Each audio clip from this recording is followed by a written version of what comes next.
Wherever you are, make yourself comfortable. Let your breathing find a slow, regular rhythm.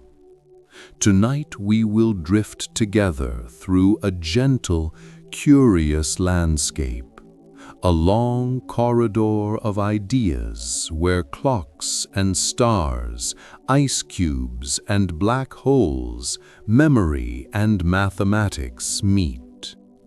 Our topic is soft at first and then almost impossibly deep. Is time actually real? Tonight we will wander that question like someone walking a shoreline, letting each small wave of thought lap the sand before stepping forward.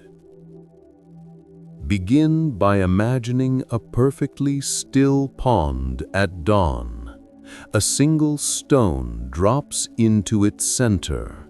Ripples unfurl, expanding outward in ordered rings. We describe the pattern of waves in one direction because that is how we remember the stone entering the water. The pond does not plead for a now.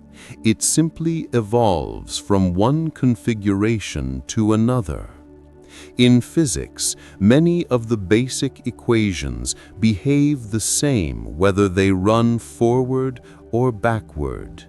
If you were handed a movie of two colliding billiard balls, you might be able to tell whether it is running backward, but the underlying Newtonian rules do not prefer a direction.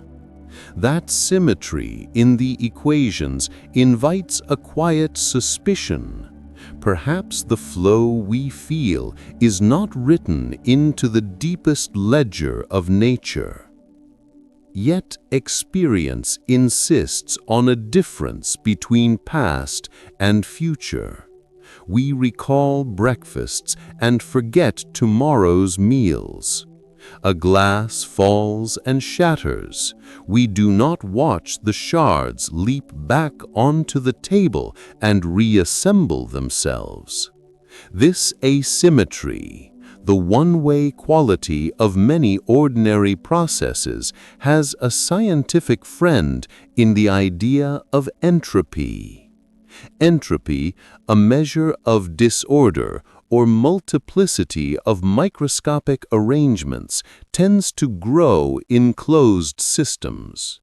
The reason your coffee cools rather than warms by itself, and why spilled milk does not unspill, is tied to the statistical tendency of enormous numbers of particles to move toward configurations that simply outnumber the neat, ordered ones.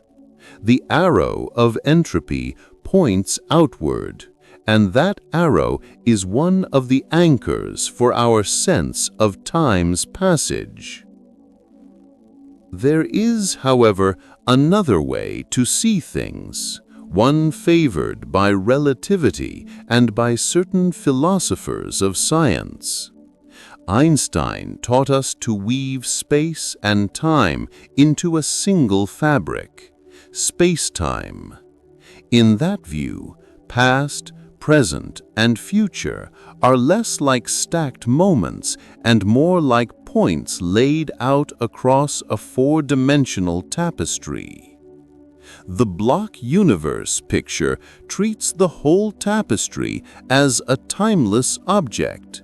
The universe simply is, all events laid out, and our experience of a moving present becomes a particular path traced through that tapestry. This is a subtle and tender idea. It does not deny that change happens, but it reframes change as relational geometry rather than an absolute river. For many thinkers, this picture gently dissolves the notion that time itself is a fundamental, independently flowing substance. Quietly, other voices suggest that time might be emergent.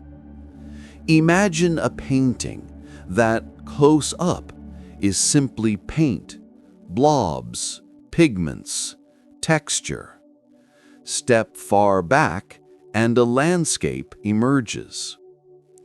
Physicists have proposed that time could be like that, not fundamental, but arising from deeper, possibly timeless laws when certain degrees of freedom or relationships are considered together.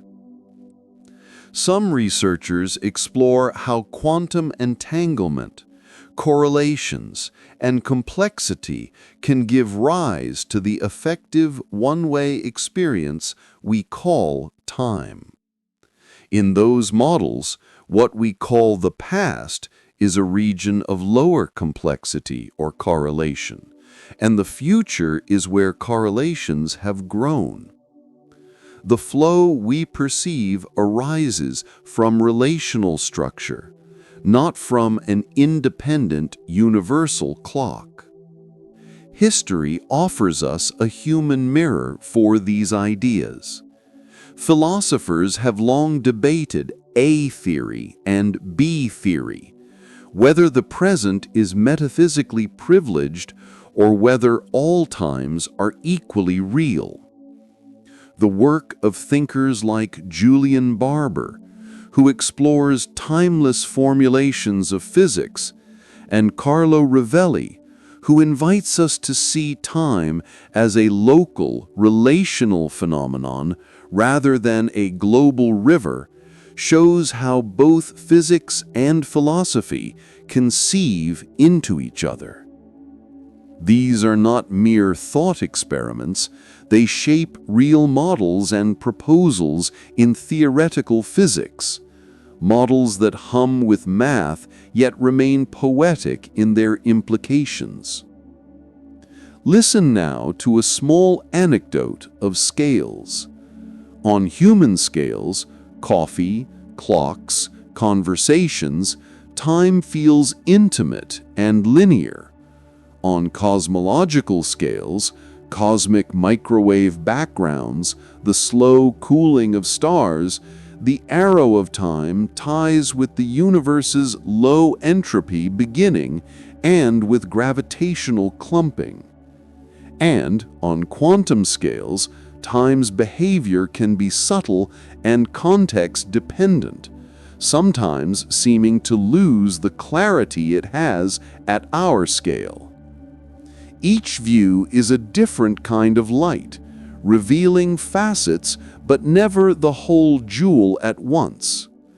The question, is time real, thus becomes less about a single answer and more about which scale, which theory, and which kind of reality we are willing to live inside.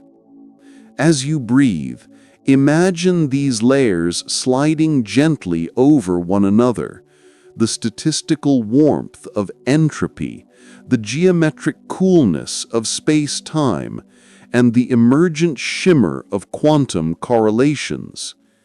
Each layer offers a piece of a larger, softer picture. They do not have to contradict, they can be woven into a richer tapestry in which time is sometimes a map, sometimes a shadow of deeper relations, sometimes a faithful record of unfolding events. Tonight, for a while, let the certainty of clocks loosen.